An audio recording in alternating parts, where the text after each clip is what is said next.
আগামী জাতীয় নির্বাচন 2026 সালের এপ্রিলের প্রথমার্ধের যে কোনো একটি দিনে অনুষ্ঠিত হবে। বিসমিল্লাহির রহমানির রহিম। প্রিয় দেশবাসী, শিশু, কিশোর কিশোরী, তরুণ তরুণী, ছাত্রছাত্রী, বয়স্ক, বৃদ্ধ, নারী পুরুষ সবাইকে আমার সালাম জানাচ্ছি। আসসালামু আলাইকুম।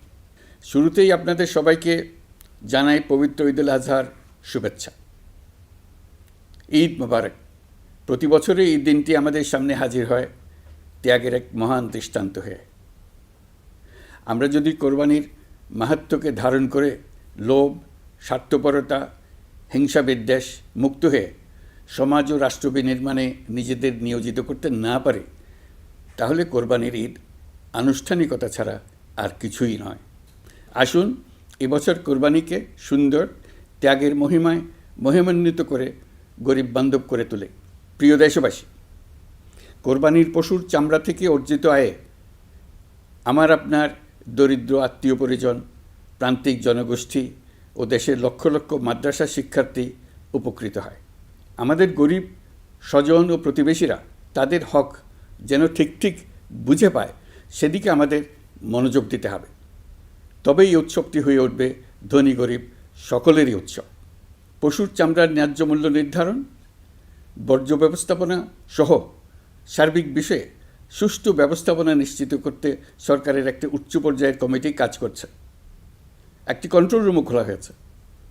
কোরবানির চামড়া সংক্রান্ত যে কোনো সমস্যা, অভিযোগ ও পরামর্শ এই হটলাইনের নম্বরে ফোন করে নেওয়া যাবে। আমরা এই বছর কোরবানির পশুর চামড়া সংরক্ষণে 30,000 টন লবণ বিনামূল্যে সরবরাহ করেছি। কোরবানির ঈদে আরও একটি গুরুত্বপূর্ণ বিষয় হলো পরিষ্কার পরিচ্ছন্নতা। আমি দেশবাসীর প্রতি আকুল আহ্বান জানাই, আপনারা সকলে পরিবেশ পরিচ্ছন্ন রাখতে সমবেতভাবে এগিয়ে আসবেন। বিশেষ করে তরুণ তরুণীদেরকে এই বিষয়ে দৃষ্টি আকর্ষণ করছি। এবছর যারা হজব্রত পালন করছেন তাদের প্রত্যেককে জানাচ্ছি আন্তরিক শুভেচ্ছা ও অভিনন্দন। মহান রব্বুল আলমিনের অশেষ মেহেরবানিতে, আপনাদের দোয়ায় এবং সংশ্লিষ্ট সবার সর্বোচ্চ আন্তরিকতা ও পেশাদারিত্বের ফলে এবছর আমাদের হজ ব্যবস্থাপনায় সাফল্য এসছে। প্রথমবারের মতো সরকারি ব্যবস্থাপনায় লাব্বায়েক অ্যাপের মাধ্যমে হজের সার্বিক ব্যবস্থাপনা ও সেবা নিশ্চিত করা হচ্ছে। এখন পর্যন্ত হজ ব্যবস্থাপনায় কোনো অনিয়মের খবর আসেনি। টাকা দিয়েও হজে যেতে না পারার যন্ত্রণা কাউকে কাঁদতে হয়নি। হজ ক্যাম্প কিংবা বিমানবন্দরে কোনো হাজিকে প্রতিবাদ বিক্ষোভ করতে হয়নি। প্রথমবারের মতো সরকারি টাকায় কাউকে হজে পাঠানো হয়নি। প্রিয় দেশবাসী, ঈদুল ফিতরের অভিজ্ঞতাকে কাজে লাগিয়ে দীর্ঘমেয়াদে বাজারের জিনিসপত্রের দাম স্থিতিশীল রাখতে আমরা তৎপর হয়েছি। এবার কোরবানির ঈদেও কোনো জিনিসের দাম যাতে আকস্মিকভাবে বেড়ে না যায়, সেদিকে আমরা সর্বোচ্চ নজর দিয়েছি। ফলে এবার আলু, পেঁয়াজ, ডিম, চিনি, শাকসবজি, তরিতরকারি ও মশলাসহ অধিকাংশ পণ্যের দাম গত বছরের তুলনায় কমেছে। আমরা সার্বিক বাজার ব্যবস্থাকে দুর্বৃত্তদের চক্র থেকে বের করে এনে বাজারে একটা প্রতিযোগিতামূলক পরিবেশ তৈরি করতে পেরেছি। জনগণকে ন্যায্য মূল্যে নিত্য প্রয়োজনীয় জিনিস পৌঁছে দিতে সরকারের সব রকমের চেষ্টা অব্যাহত আছে। পাশাপাশি এই কোরবানির ঈদেও দেশবাসী যাতে নির্বিঘ্নে নিজেদের দেশের বাড়িতে যাতায়াত করতে পারেন, সেজন্য সরকার সর্বোচ্চ ব্যবস্থা নিয়েছে। আইনশৃঙ্খলা বাহিনীর সদস্যরা মানুষের জানমালের নিরাপত্তায় সজাগ রয়েছেন। ঈদের ছুটির মধ্যেও বিপুল সংখ্যক কর্মকর্তা কর্মচারী এবং পুলিশ ও সেনাবাহিনীর সদস্যরা অক্লান্ত পরিশ্রম করছেন। আমি তাদের প্রতি আন্তরিক কৃতজ্ঞতা জানাচ্ছি। শুধু ঈদের সময় নয়, আগামী দিনে কখনোই বাস, রেল ও বিমান যাত্রায় কোনো ধরনের অনিয়ম যাতে না হয়, সেজন্য সরকার একটি কেন্দ্রীয় অনলাইন টিকেটিং প্ল্যাটফর্ম করতে যাচ্ছে, যেখানে এই একই প্ল্যাটফর্ম থেকেই যাত্রীরা খুব সহজেই বাস, ট্রেন ও ফ্লাইটের টিকিট ক্রয় করতে পারবেন। একই রকমভাবে সব ধরনের সরকারি সেবা যাতে জনগণের দোরগোড়ায় পৌঁছে যায়, সেজন্য নাগরিক সেবা বাংলাদেশ এই নামে একটি সেন্টার পরিচালিত হচ্ছে।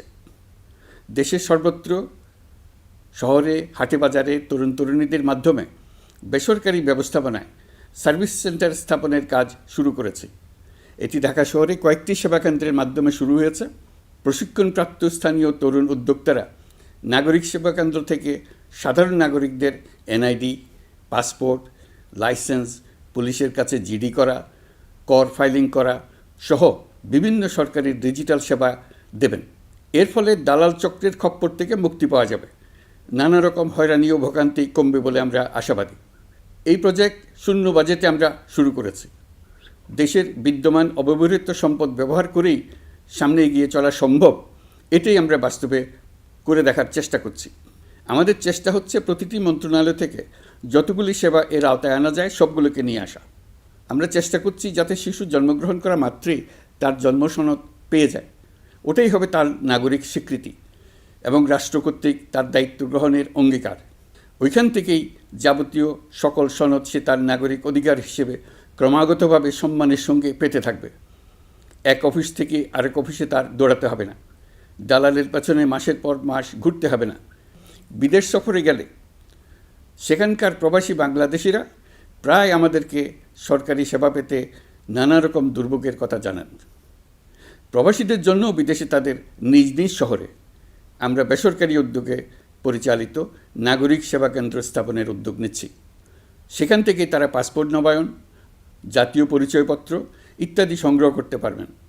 এগুলো কঠিন কাজ, এগুলোকে কঠিন করা হয়েছে, কিন্তু এখন সরকারের অভ্যন্তরে সাহসী ও উদ্যোগী সিনিয়র সচিব এবং ডিজিদের সহযোগিতায় অন্তর্বর্তী সরকারের মেয়াদকালে আমরা এটা সমাপ্ত করতে বদ্ধপরিকর। প্রিয় দেশবাসী, আপনারা জানেন ঐতিহাসিক অভ্যুত্থানের পর এই সরকার যখন দায়িত্ব গ্রহণ করে তখন দেশের অর্থনৈতিক অবস্থা ছিল ভয়াবহ। ভয়ঙ্করভাবে যুদ্ধবিধ্বস্ত দেশের অর্থনীতিও এতটা খারাপ থাকে না যতটা খারাপ করে দিয়েছে 16 বছরের লাগামহীন লুটপাটতন্ত্র। আশার বিষয় হচ্ছে শুধু ব্যাংক নয়, প্রত্যেকটি আর্থিক প্রতিষ্ঠান এখন ঘুরে দাঁড়িয়েছে। জনগণের আমানত এখন নিরাপদ। অর্থনীতির অধিকাংশ সূচক ইতিবাচক ধারায় ফিরে এসছে। আমাদের অর্থনীতির ইতিবাচক ধারা বিদেশি বিনিয়োগকারীদেরকেও আকৃষ্ট করছে। বৈদেশিক মুদ্রার রিজার্ভ শূন্যে নেমে যাওয়ার ভয়ে পতিত সরকার বিদেশি ব্যবসায়ীদের আয় নিজ দেশে নিতে দিচ্ছিল না। আমরা সেটা নিরসন করেছি। বৈদেশিক মুদ্রার রিজার্ভকে ইতিবাচক অবস্থায় নিয়ে আসতে পেরেছি। এই অর্থ বছরে আমরা চেষ্টা করেছি এমন একটি বাজেট দিতে যা সত্যিকার অর্থে জনকল্যাণমুখী হয়। দেশের ইতিহাসে প্রথমবারের মতো একটি বাজেট তার আগের বছরের চেয়ে ছোট হয়েছে। প্রবৃত্তিকেন্দ্রিক ধারণা থেকে সরে এসে আমরা চেষ্টা করেছি সামগ্রিক উন্নয়নের ধারণায় জোর দিতে। এই বাজেট প্রথাগত ভৌত অবকাঠামো তৈরির খতিয়ান নয়। এই বাজেটে প্রাধান্য দেওয়া হয়েছে মানুষকে। নজরদারি বৃদ্ধির ফলে রপ্তানি আয় বেড়েছে। অর্থনীতির দুঃসময়ে আমাদের প্রবাসী ভাই বোনেরা রেমিটেন্স যোদ্ধা হিসেবে এগিয়ে এসছেন, যার ফলে রেমিটেন্স প্রবাহ উল্লেখযোগ্যভাবে বৃদ্ধি পেয়েছে। আমি জাতির পক্ষ থেকে সকল রেমিটেন্স যোদ্ধাকে কৃতজ্ঞতা জানাচ্ছি। স্বৈরাচারী সরকারের পতনের পর অর্থ পাচার রোধে কঠিন পদক্ষেপ নিয়েছে অন্তর্বর্তী সরকার। এছাড়া পুরনো আমদানির দায় পরিশোধ হওয়ায় বৈদেশিক মুদ্রার রিজার্ভের উপরও চাপও কমেছে। রাজস্ব আদায় বাড়ানোর জন্যে পূর্ব ঘোষণা অনুযায়ী জাতীয় রাজস্ব বোর্ড NBR ভেঙে অর্থ মন্ত্রণালয়ের অধীনে রাজস্ব নীতি বিভাগ এবং রাজস্ব ব্যবস্থাপনা বিভাগ নামে দুটি স্বতন্ত্র বিভাগ প্রতিষ্ঠা করা হয়েছে। এটি একটি বড় কাঠামোগত সংস্কার। এই সিদ্ধান্তের ফলে বিশাল আকারের দুর্নীতি কমবে, রাজস্ব ব্যবস্থার দক্ষতা বাড়বে, স্বার্থের দ্বন্দ্ব কমবে এবং রাজস্ব আহরণের আওতা সম্প্রসারিত হবে। অর্থনীতি সহ বিগত মাসগুলোতে সরকারের প্রত্যেকটি মন্ত্রণালয় ছোট বড় বহু সংস্কারের উদ্যোগ নিয়েছে। মোট 54টি মন্ত্রণালয়ে 1000-এরও উপরে সংস্কার ও উন্নয়ন সংক্রান্ত পদক্ষেপ নেওয়া হয়েছে। এর পাশাপাশি আমরা যে সংস্কার কমিশন করেছিলাম তাদের সুপারিশের মধ্য থেকে আশু করণীয় সুপারিশগুলো দ্রুত বাস্তবায়নের জন্য মন্ত্রণালয়গুলো কাজ করে যাচ্ছে। মে মাস পর্যন্ত বিভিন্ন সংস্কার কমিশন থেকে প্রাপ্ত সুপারিশের ভিত্তিতে 54টি মন্ত্রণালয়ে 129টি সুপারিশ বাস্তবায়ন করা হয়েছে। এই সকল সংস্কার কাজের মধ্যে কয়েকটি চুম্বক অংশ আজ আপনাদের সামনে তুলে ধরতে চাই। আইন ও বিচার বিভাগ মোট 33টি গুরুত্বপূর্ণ সুপারিশ ইতিমধ্যে বাস্তবায়ন করেছে। এর মধ্যে উল্লেখযোগ্য হল ইন্টারন্যাশনাল ক্রাইমস ট্রাইব্যুনাল অ্যাক্ট 1973 সংশোধন ও পুনর্গঠন করে আইনটি আন্তর্জাতিক মানের সাথে সামঞ্জস্যপূর্ণ করা, বিচার বিভাগীয় সংস্কার কমিশনের প্রস্তাব অনুযায়ী সুপ্রিম কোর্ট বিচারক নিয়োগ অধ্যাদেশ 2025 প্রণয়ন ও জারি করা হয়েছে। এর অধীনে প্রথমবারের মতো বাংলাদেশের ইতিহাসে গণবিজ্ঞপ্তির মাধ্যমে সুপ্রিম কোর্টে বিচারক নিয়োগের সুযোগ তৈরি হয়েছে। দেওয়ানি কার্যবিধির সংশোধন করা হয়েছে, যার ফলে এখন বাদীকে আর দিনের পর দিন সশরীরে আদালতে যেতে হবে না। এক একটি দেওয়ানি মামলা নিষ্পত্তি হতে আগে যত সময় লাগত, এই সংশোধনীর ফলে সময়সীমা অর্ধেকে কমিয়ে আনা সম্ভব হবে বলে আমরা মনে করছি। দেশের 1000-এর বেশি অবকাঠামো এবং প্রতিষ্ঠানের নাম পলাতক প্রধানমন্ত্রীর বাবা, মা, ভাই, বোন, আত্মীয় স্বজনের নামে প্রতিষ্ঠিত করা হয়েছিল। তার মধ্যে ছিল সেনানিবাস, বিমানঘাঁটি, নৌবাহিনীর জাহাজ, মেগা সেতু, সড়ক, স্থাপনা, স্কুল, কলেজ, বিশ্ববিদ্যালয়, হাসপাতাল, গবেষণা কেন্দ্র, আরও বহু কিছু। এগুলো সব নাম পরিবর্তন করা হয়েছে। নারী ও শিশু নির্যাতন দমন আইন সংশোধন করা হয়েছে।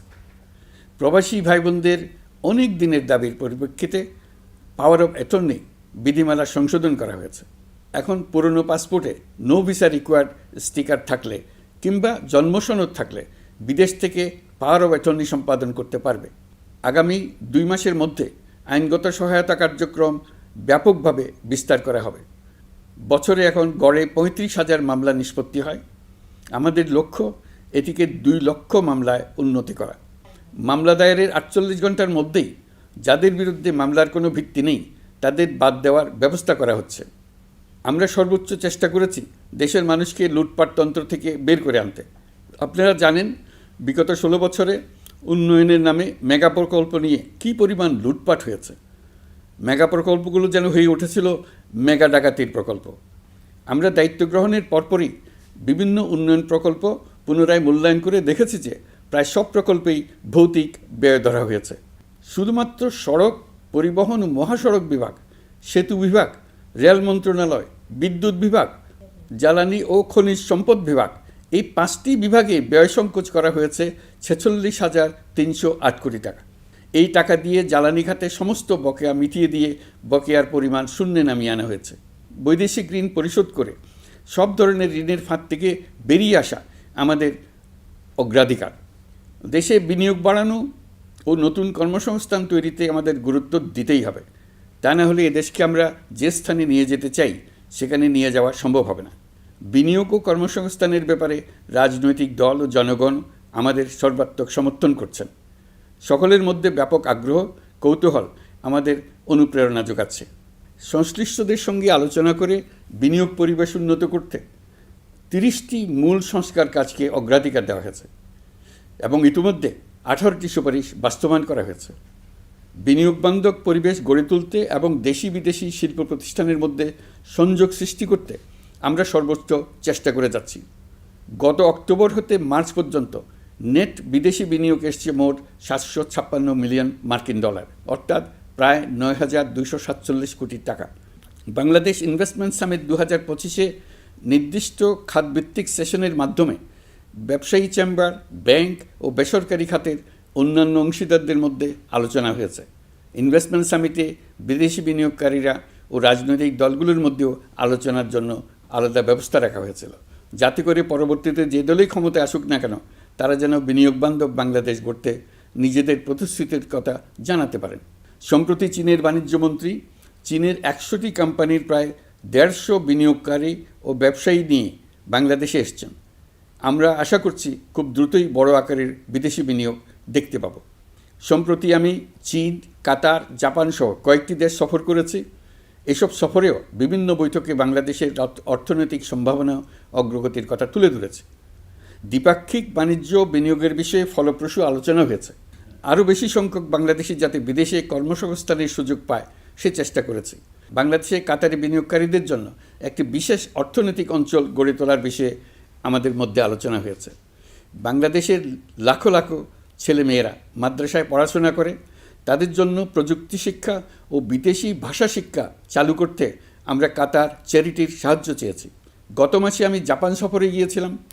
এই সফরে জাপানের প্রধানমন্ত্রী বাংলাদেশকে বাজেট সহায়তা ও রেলপথ উন্নয়নের জন্য $1 বিলিয়ন মার্কিন ডলারের ঋণ ঘোষণা করেছেন। দ্বিপাক্ষিক 3টি চুক্তিপত্র বিনিময় হয়েছে। এই সফরে দুই দেশের মধ্যে অর্থনৈতিক বিনিয়োগ ও অন্যান্য সহযোগিতার ক্ষেত্রে 6টি সমঝোতা স্মারক অর্থাৎ MOU স্বাক্ষর হয়েছে। বাংলাদেশের কর্মশক্তির দক্ষতা বৃদ্ধি এবং জাপানে তাদের কর্মসংস্থান সহজতর করার লক্ষ্যে জাপানের সঙ্গে আমরা 2টি সমঝোতা স্মারকে স্বাক্ষর করেছি। জাপানের শ্রমিক সংকট রয়েছে, আমরা আগামী 5 বছরে জাপানে 1 লক্ষ কর্মী পাঠানোর চুক্তি সই করেছি। এর চাইতে আরও বেশি শ্রমিক ক্রমাগতভাবে পাঠানোর আয়োজন করে এসছে। প্রিয় দেশবাসী, 1971 সালে বাংলাদেশ স্বাধীন হওয়ার পর অর্থনৈতিকভাবে আমাদের যে উন্নতির শিখরে থাকার কথা ছিল, বিশ্বের কাছে মাথা উঁচু করে দাঁড়াবার কথা ছিল, সেই উচ্চতায় আমরা পৌঁছতে পারিনি। আমরা চাই বাংলাদেশ দক্ষিণ এশিয়ার অর্থনৈতিক প্রাণকেন্দ্র হিসেবে প্রতিষ্ঠিত হোক। এই কারণে বিনিয়োগ পরিষেবার উন্নয়নের পাশাপাশি বন্দরের সক্ষমতা বাড়াতে উদ্যোগ নিয়েছি।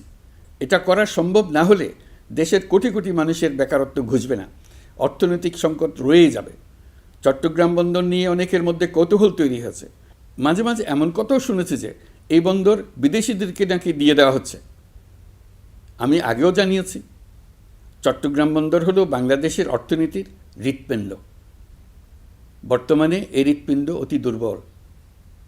এখন যে অবস্থায় আছে সেই অবস্থায় তাকে রেখে দিলে আমাদের অর্থনীতিকে সামনে এগিয়ে নিয়ে যাওয়া সম্ভব হবে না। এই হৃৎপিণ্ডকে বড় করতে হবে, মজবুত করতে হবে, সুঠাম করতে হবে।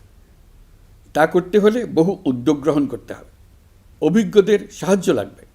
আমরা যাদের সঙ্গে যোগাযোগ করেছি তারা বন্দর ব্যবস্থাপনায় বিশ্বের সেরা, সবচেয়ে অভিজ্ঞ। তারা ইউরোপ, কানাডা, অস্ট্রেলিয়া, চীন, দক্ষিণ কোরিয়া, ভারত, পাকিস্তান, তুরস্ক, মধ্যপ্রাচ্য ও আফ্রিকা সহ বিশ্বজুড়ে বন্দর পরিচালনা করে। তাদের কাজ বন্দর ব্যবস্থাপনা। আমাদের লক্ষ্য হলো বন্দর ব্যবস্থাপনার কাজ যত তাড়াতাড়ি সম্ভব তাদের কাছ থেকে শিখে নাও। আমি গ্যারান্টি দিয়ে বলতে পারি, যদি 31 সালের মধ্যে আমরা বন্দরের কাজ শিখে ফেলি, এর পরবর্তী 5 বছরে অর্থাৎ 36 সালের মধ্যে পৃথিবীর যত দেশে যত বন্দর এই কোম্পানিগুলো চালায় তাদের বহু বন্দর এই বাংলাদেশিরাই পরিচালনা করবে। আপনারা যে বন্দরেই পা দেবেন দেখবেন সেখানে বাংলাদেশিরা আছেন। বহু লোকের কর্মসংস্থান হবে, বহু লোকের উপরে ওঠার সুযোগ হবে। তাদের নিজেদের প্রয়োজনেই তারা আমাদের চাকরি দেবে। আগে যে কোনো জাহাজে চড়লে দেখতাম জাহাজের নাবিক চট্টগ্রামের কিংবা সিলেটের। বন্দরের কাজ একবার শিখে নিতে পারলে ভবিষ্যতে আমরা যে বন্দরে যাব না কেন দেখব সেখানে চট্টগ্রাম, নোয়াখালী, সিলেট আর বরিশালের লোক, বাংলাদেশের লোক।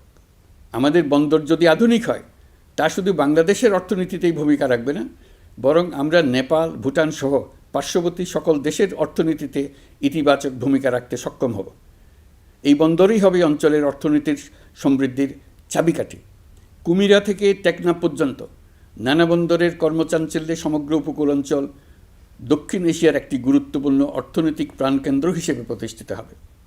এই পুরো অঞ্চলে অনেকগুলো শিল্পাঞ্চল গড়ে উঠবে শুধু সমুদ্রের সান্নিধ্য এবং তার ব্যবহারের দক্ষতার কারণে।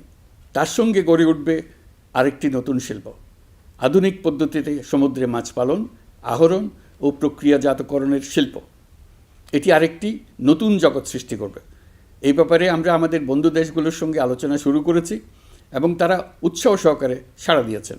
বন্দর ব্যবস্থাপনার জন্য আমরা যাদেরকে আনছি তারা পৃথিবীর যেসব দেশে কাজ করে সেসব কোনো দেশেরই সার্বভৌমত্ব, জাতীয় নিরাপত্তা হুমকির মুখে পড়েনি। আমি দেশবাসীর প্রতি আহ্বান জানাই, আপনারা নিজেদেরকে ভিত্তিহীন বিরোধিতা এবং অপপ্রচারের শিকার হতে দেবেন না। অন্তর্বর্তীকালীন সরকারের বন্দর ব্যবস্থাপনার উদ্যোগে আপনাদের দৃঢ় সমর্থন অব্যাহত রাখুন। যারা বিরোধিতা করছে তাদের প্রতিহত করুন। আপনারা জানেন আমাদের দেশে এখন 12 লক্ষ রোহিঙ্গা বসবাস করছে। প্রায় 1 লাখ রোহিঙ্গা এসছে 2023 সাল থেকে 2024 সালের সেপ্টেম্বর সময়কালে, যখন রাখাইন রাজ্যে ব্যাপক যুদ্ধাবস্থা বিরাজ করছিল। সেখানে চলমান সংঘাত ও মানবিক পরিস্থিতির কারণে এখনও অনেকে আসতে চেষ্টা করছেন। রোহিঙ্গাদের বাংলাদেশে আসা বন্ধ করতে এবং যারা ইতিমধ্যে বাংলাদেশে অবস্থান করছেন তাদের প্রত্যাবাসনের জন্য আমরা উদ্যোগ নিয়েছি। আমরা যখন দায়িত্ব গ্রহণ করেছিলাম তখন রোহিঙ্গা ইস্যুটিকে প্রায় মৃত অবস্থায় পেয়েছিলাম। আন্তর্জাতিক এজেন্ডা থেকে ইস্যুটি ঝরে পড়েছিল।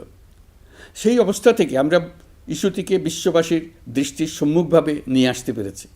আমি গত বছর সেপ্টেম্বর মাসে জাতিসংঘ সাধারণ পরিষদে রোহিঙ্গা বিষয়ক একটি আন্তর্জাতিক সম্মেলন অনুষ্ঠানের আহ্বান জানিয়েছিলাম। আপনারা জেনে খুশি হবেন, জাতিসংঘের সকল সদস্য রাষ্ট্র এই বিষয়ে একমত হয়েছেন এবং তারা একটি উচ্চ পর্যায়ের আন্তর্জাতিক সম্মেলন আয়োজনের সিদ্ধান্ত নিয়েছে। এই বছর সেপ্টেম্বর মাসে যুক্তরাষ্ট্রের নিউ ইয়র্কে এই সম্মেলনটি অনুষ্ঠিত হবে। একই সাথে রোহিঙ্গাদের প্রত্যাবাসনের জন্য আমরা আন্তর্জাতিক জনমত গঠন করতে পেরেছি। গত মার্চ মাসে বাংলাদেশ সফরে এসে জাতিসংঘের মহাসচিব অ্যান্টোনিও গুতেরেস পরিষ্কারভাবে ঘোষণা করেছেন যে মিয়ানমারের প্রত্যাবাসনই রোহিঙ্গা সমস্যার একমাত্র সমাধান। প্রত্যাবাসনের বিষয়ে আরেকটি বড় অগ্রগতি হচ্ছে মিয়ানমার সরকার কর্তৃক প্রত্যাবাসনযোগ্য রোহিঙ্গাদের সর্বপ্রথম তালিকা ঘোষণা। গত এপ্রিল মাসে ব্যাংককে বিমস্টেক সম্মেলনের সাইডলাইনে আলোচনার সময় মিয়ানমার সরকার প্রথমবারের মতো 1,80,000 রোহিঙ্গা প্রত্যাবাসনযোগ্য বলে ঘোষণা করেছে। রোহিঙ্গাদের প্রত্যাবাসনে ও আমাদের সীমান্তের নিরাপত্তা নিশ্চিত করতে মিয়ানমারের সরকার সহ সেখানকার বিদ্রোহী গোষ্ঠীর সাথে আনুষ্ঠানিক ও অনানুষ্ঠানিক যোগাযোগ রাখা হচ্ছে। আমরা যত দেশেই সফর করেছি সব দেশেই রোহিঙ্গা সংকট মোকাবেলায় রাষ্ট্রীয় নেতা ও সরকারের প্রতিনিধিদের সঙ্গে আলোচনা করেছি, তাদের সহযোগিতা চেয়েছে। তারা ইতিবাচকভাবে আমাদের আহ্বানে সাড়া দিয়েছেন। জাতিসংঘের মহাসচিব গত মার্চ মাসে ঢাকা সফরকালে রাখাইন রাজ্যে মানবিক বিপর্যয়ের মোকাবেলার জন্য একটি ত্রাণ চ্যানেলের প্রস্তাব করেছিলেন। তিনি বলেছিলেন এই প্রস্তাবটি রোহিঙ্গাদের প্রত্যাবাসনে সহায়ক হবে। বিষয়টি প্রস্তাব পর্যায়ে রয়ে গেছে। আমরা লক্ষ্য করেছি রাখাইনের জন্য বাংলাদেশ করিডোর দিয়ে দিয়েছে বলে একটা অপপ্রচার চালানো হচ্ছে। আমি সুস্পষ্টভাবে বলছি, এটা সর্বৈব মিথ্যা। এটা চিলে কান নিয়ে যাওয়ার গল্প। যারা অসত্য কল্পকাহিনী বানিয়ে বাংলাদেশের মানুষকে ক্রমাগত বিভ্রান্ত করে অশান্তি সৃষ্টিতে নিয়োজিত, এটা তাদেরই শিল্পকর্ম। আপনারা এ বিষয়ে হুঁশিয়ার থাকবেন, কোনোভাবেই বিভ্রান্ত হবেন না। এসব অপপ্রচার সত্ত্বেও আমরা লক্ষ্যচ্যুত হব না। এই জটিল সমস্যাটি সমাধানে আমাদের কাজ চালিয়ে যাব। প্রিয় দেশবাসী, আগামী মাসে জুলাই গণ অভ্যুত্থানের বছর পূর্ণ হবে। যাদের আত্মত্যাগের কারণে এই অভ্যুত্থান সম্ভব হলো, আমরা তাদেরকে এবং তাদের পরিবারকে প্রতি মুহূর্তে আমাদের দৃষ্টিতে রেখেছি। তাদের জন্য নানা কর্মসূচি আমরা বাস্তবায়ন করে চলেছি। এখন পর্যন্ত 834টি শহীদ পরিবারের মধ্যে 630টি শহীদ পরিবারকে 10 লক্ষ টাকা করে 63 কোটি টাকার সঞ্চয়পত্রের জন্য ব্যাংক চেক দেওয়া হয়েছে। অবশিষ্ট যারা আছেন তাদের ওয়ারিশ নির্ধারণ সংক্রান্ত বিষয়গুলি নিষ্পত্তি সাপেক্ষে সঞ্চয়পত্র দেওয়া হবে। এর পাশাপাশি গণ অভ্যুত্থানে আহত প্রায় 12,500 জনকে 106 কোটি টাকা দেওয়া হয়েছে। গণ অভ্যুত্থানে আহতদের মধ্যে সরকারি বেসরকারি বিভিন্ন হাসপাতালে এই পর্যন্ত 15,393 জন চিকিৎসা গ্রহণ করেছেন। স্বাস্থ্যসেবা বিভাগের মাধ্যমে 40 জন আর মুক্তিযুদ্ধ বিষয়ক মন্ত্রণালয়ের মাধ্যমে 11 জনকে উন্নত চিকিৎসার জন্য সিঙ্গাপুর, থাইল্যান্ড ও রাশিয়া পাঠানো হয়েছে। তাদের চিকিৎসা বাবদ এই পর্যন্ত সরকার 61 কোটি টাকা ব্যয় করেছে এবং এই ব্যয় অব্যাহত আছে। আরও 28 জন জুলাই যোদ্ধাকে উন্নত চিকিৎসার জন্য সিঙ্গাপুর, থাইল্যান্ড ও তুরস্কে পাঠানোর প্রক্রিয়া চলছে। এখন পর্যন্ত বিভিন্ন হাসপাতালে চিকিৎসাধীনদের যুক্তরাজ্য, যুক্তরাষ্ট্র, ফ্রান্স, সিঙ্গাপুর, থাইল্যান্ড, চীন, মালয়েশিয়া ও নেপাল থেকে 26 জন বিশেষজ্ঞ চিকিৎসক এসে বিনামূল্যে চিকিৎসা দিয়েছেন। এই চিকিৎসকবৃন্দ শুধু যাতায়াত খরচ গ্রহণ করেছেন, এর বেশি কিছু তারা গ্রহণ করতে চান নাই। আমরা তাদের প্রতি কৃতজ্ঞ। এই পর্যন্ত শহীদ পরিবারগুলোকে সঞ্চয়পত্র প্রদান, আহত ব্যক্তিদের চিকিৎসা ও চেক প্রদান বাবদ সরকার মোট 285 কোটি টাকা ব্যয় করেছে। প্রিয় দেশবাসী, আমি শুরু থেকেই বলেছি, পতিত স্বৈরাচার বাংলাদেশকে যেভাবে ধ্বংসস্তূপ বানিয়েছে, সেখান থেকে নতুন করে যাত্রা শুরু করতে হলে ন্যূনতম 3টি আবশ্যিক কাজ সম্পন্ন করতে হবে। প্রথমত, বিচার ও জবাবদিহিতা প্রতিষ্ঠার উদ্যোগ দৃশ্যমান করে তোলা। দ্বিতীয়ত, রাষ্ট্রের গণতান্ত্রিক পুনর্গঠন ও প্রাতিষ্ঠানিক কাঠামোর সংস্কার সাধনে প্রয়োজনীয় ঐক্যমত ও পথনকশা তৈরি করা। তৃতীয়ত, একটি অবাধ, সুষ্ঠু ও শান্তিপূর্ণ নির্বাচন আয়োজন করে ক্ষমতা হস্তান্তরের গণতান্ত্রিক প্রক্রিয়া সম্পন্ন করা। এই লক্ষ্যে ধ্বংসপ্রাপ্ত নির্বাচন ব্যবস্থাকে স্থায়ীভাবে সংস্কার করা। এই 3টি ম্যান্ডেট হচ্ছে দেশবাসীর সাথে আমাদের চুক্তি। 24-এর শহীদের রক্তে ভেজা এই চুক্তি আপনাদের সার্বিক সমর্থন, আস্থা ও সহযোগিতা নিয়ে এবং পতিত শক্তি ও তার দোসরদের সৃষ্ট সকল বাধা বিপত্তিকে পরাভূত করে আমরা সম্মিলিতভাবে বাস্তবায়ন করতে সক্ষম হব বলে আমার দৃঢ় বিশ্বাস। গত বছর জুলাই আগস্ট মাসে সংঘটিত হত্যাযজ্ঞ সহ বিগত 16 বছরের গুম খুন নির্যাতনের সত্য উদ্ঘাটন এবং আর্থিক খাতের সীমাহীন দুর্নীতি, অনিয়ম ও অপরাধের বিচার প্রক্রিয়া আমরা শুরু করেছি। মানবতা বিরোধী অপরাধের বিচারের জন্য আন্তর্জাতিক অপরাধ ট্রাইব্যুনাল গঠনের পর প্রসিকিউশন টিম গঠন ও তদন্ত কর্মকর্তা নিয়োগের পাশাপাশি বিচারিক কার্যক্রম পরিচালনা প্রক্রিয়াধীন ছিল। যত দ্রুত সম্ভব বিচার কাজ শুরুর ব্যাপারে আমরা আশাবাদী ছিলাম। আপনারা জানেন, জুলাইয়ে সংঘটিত হত্যাযজ্ঞের বিচার ইতোমধ্যে শুরু হয়ে গেছে। বিচার কাজ যেন দ্রুত গতিতে সম্পন্ন হয় সেজন্য সরকারের পক্ষ থেকে যত রকম সহযোগিতা প্রয়োজন আমরা তা দিচ্ছি। বিচারের জন্য আন্তর্জাতিক অপরাধ ট্রাইব্যুনালের এজলাস কক্ষ ডিজিটাল প্রযুক্তিতে সমৃদ্ধ করা হয়েছে। ইতিহাসে প্রথমবারের মতো কোনো বিচার পর্ব আদালতের অনুমতিক্রমে সরাসরি কিংবা রেকর্ডকৃত পদ্ধতিতে গণমাধ্যমে প্রচারিত হচ্ছে। আমরা বিশ্বাস করি এতে করে বিচার বিভাগের প্রতি মানুষের আস্থা বাড়বে, বিচার নিয়ে অপপ্রচার বন্ধ হবে। প্রসিকিউশন বলছে, বিগত সরকার পতনের পর তাদের আজ্ঞাবহ ব্যক্তিরা বিভিন্ন গুরুত্বপূর্ণ সাক্ষ্য প্রমাণ বিনষ্ট করার চেষ্টা করেছে।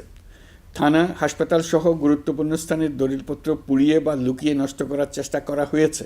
বিভিন্ন অপরাধমূলক স্থাপনার আকার, আকৃতি, দেয়াল ইত্যাদি ভেঙে এবং বিকৃত করে প্রমাণ লুকানোর চেষ্টা করা হয়েছে।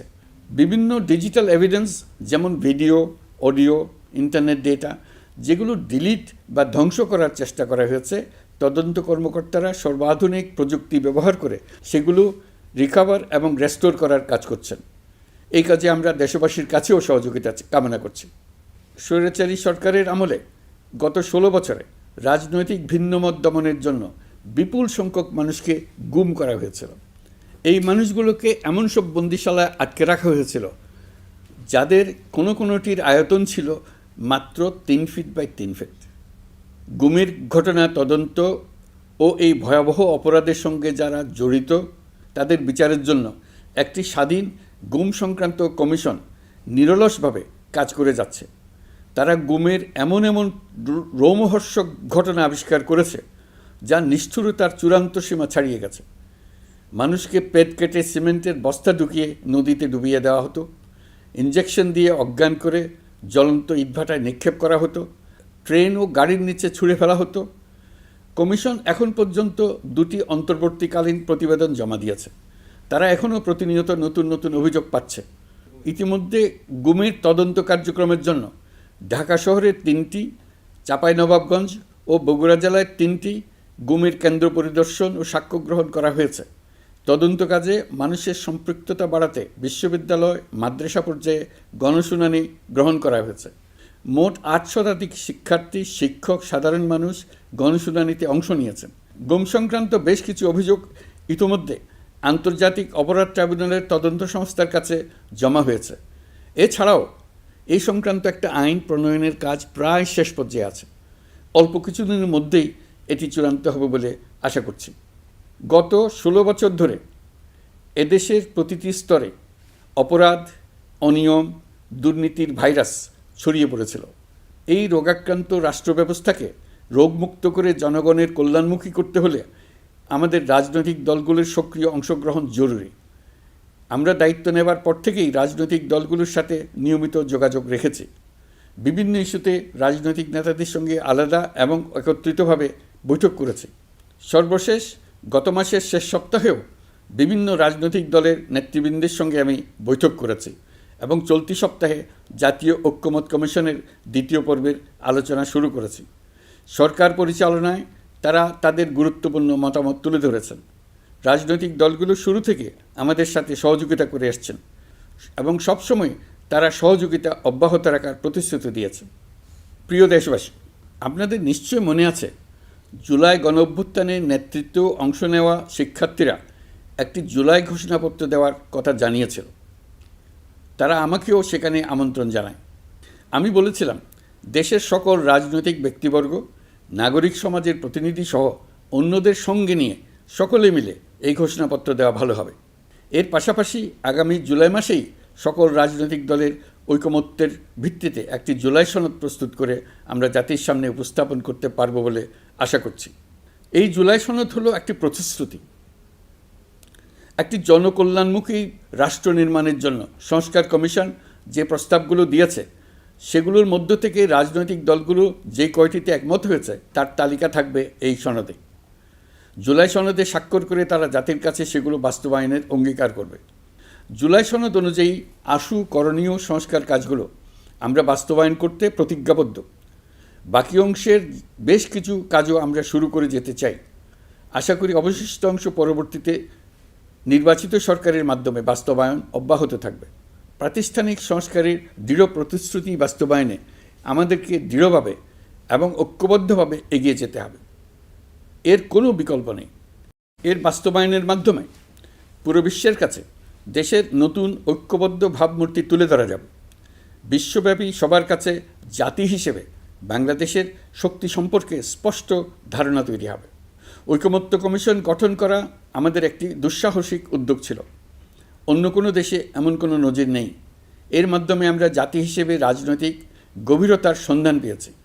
রাজনৈতিক ঐক্যে পৌঁছার জন্য ঐকমত্য কমিশনের সঙ্গে সকল দলের দলগত প্রস্তুতি, ঘণ্টার পর ঘণ্টা কমিশনের সঙ্গে ঐকান্তিক আলোচনা, জাতীয় লাইভ টেলিভিশনের সামনে সকল দলের ঐকমত্যে পৌঁছার একান্ত প্রয়াস আমাদের রাজনৈতিক ইতিহাসে স্মরণীয় হয়ে থাকবে। এই কমিশনের চেয়ারম্যান হিসেবে আমি সকল রাজনৈতিক দলের কাছে তাদের সীমাহীন ধৈর্য এবং কমিশনের প্রতি তাদের সহযোগিতা এবং সৌজন্য প্রকাশের জন্য জাতির পক্ষ থেকে ধন্যবাদ জানাচ্ছি।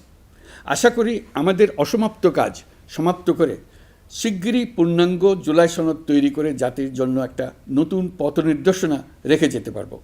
এই কমিশনের অভিজ্ঞতার মাধ্যমে দেশের যে নতুন রাজনৈতিক সংস্কৃতি গড়ে ওঠার সম্ভাবনা দেখা দিয়েছে, আগামী নির্বাচনের মাধ্যমে যদি সেটা বিকাশমানভাবে স্থায়ী রূপ দিতে পারে তাহলে আমরা ভবিষ্যতের সকল রাজনৈতিক সংকট মোকাবেলা করতে সক্ষম হব। সকল প্রস্তুতি সমাপ্ত করে দেশের সকল মানুষের, কিশোর কিশোরী, তরুণ তরুণী, ছাত্রছাত্রী, কৃষক, জেলে, গৃহিণী, দিনমজুর, শ্রমিক, ব্যবসায়ী, পেশাজীবী, শিল্পী সবাই মিলে চেষ্টা করে একটা সুন্দর নিখুঁত নির্বাচন আয়োজন করে নতুন বাংলাদেশের দৃঢ় ভিত্তি রচনা করব। প্রিয় দেশবাসী, আমি জানি আগামী জাতীয় নির্বাচন কখন হবে সে বিষয়ে সিদ্ধান্ত জানার জন্য রাজনৈতিক দল ও জনগণের মধ্যে বিপুল আগ্রহ রয়েছে। আমি বারবার বলেছি এই নির্বাচন ডিসেম্বর থেকে আগামী বছরের জুনের মধ্যে অনুষ্ঠিত হবে। এই সময়ের মধ্যে দেশের নির্বাচন উপযোগী পরিবেশ সৃষ্টির জন্য যা যা করা দরকার সরকার তাই করছে। এখানে মনে রাখা জরুরি, বাংলাদেশ স্বাধীনতার পর থেকে যতবার গভীর সংকটে নিমজ্জিত হয়েছে তার সবগুলোরই প্রধান কারণ ছিল ত্রুটিপূর্ণ নির্বাচন। ত্রুটিপূর্ণ নির্বাচন প্রক্রিয়ায় বারবার ক্ষমতা কক্ষিগত করার মধ্য দিয়ে একটি রাজনৈতিক দল বর্বর ফ্যাসিস্টে পরিণত হয়েছিল। এই ধরনের নির্বাচন যারা আয়োজন করে তারা জাতির কাছে অপরাধী হিসেবে চিহ্নিত হয়ে যায়। এমন নির্বাচনের মধ্য দিয়ে যে দল ক্ষমতায় আসে তারাও জনগণের কাছে ঘৃণিত হয়ে থাকে। এই সরকারের একটি বড় দায়িত্ব হলো একটি পরিচ্ছন্ন, উৎসবমুখর, শান্তিপূর্ণ, বিপুলভাবে অংশগ্রহণের পরিবেশে একটি নির্বাচন অনুষ্ঠান করা, এমন একটি নির্বাচন আয়োজন করা যাতে করে দেশ ভবিষ্যতে নতুন সংকটে না পড়ে। এই জন্য সবচেয়ে বেশি গুরুত্বপূর্ণ হলো প্রাতিষ্ঠানিক সংস্কার। যেই প্রতিষ্ঠানগুলো নির্বাচনের সঙ্গে সরাসরি জড়িত সেগুলোতে যদি সুশাসন নিশ্চিত করা না যায় তাহলে ছাত্র জনতার সকল আত্মত্যাগ বিফলে যাবে। সংস্কার, বিচার, নির্বাচন এই তিনটি ম্যান্ডেটের ভিত্তিতে আমরা দায়িত্ব গ্রহণ করেছিলাম। সেই বিবেচনায় আগামী রোজার ঈদের মধ্যে সংস্কার ও বিচারের বিষয়ে আমরা একটি গ্রহণযোগ্য জায়গায় পৌঁছতে পারব বলে বিশ্বাস করি। বিশেষ করে মানবতাবিরোধী অপরাধের বিচার, যা কিনা জুলাই গণ অভ্যুত্থানের শহীদদের প্রতি আমাদের সম্মিলিত দায়, সেই বিষয়ে আমরা দৃশ্যমান অগ্রগতি দেখতে পারব। এতে আমাদের উপর আপনাদের অর্পিত ম্যান্ডেট ন্যূনতম হলেও বাস্তবায়ন করে যেতে পারব।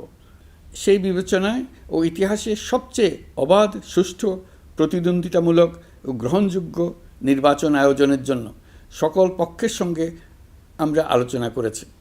পাশাপাশি বিচার, সংস্কার ও নির্বাচন সংক্রান্ত চলমান সংস্কার কার্যক্রম পর্যালোচনা করে আমি আজ দেশবাসীর কাছে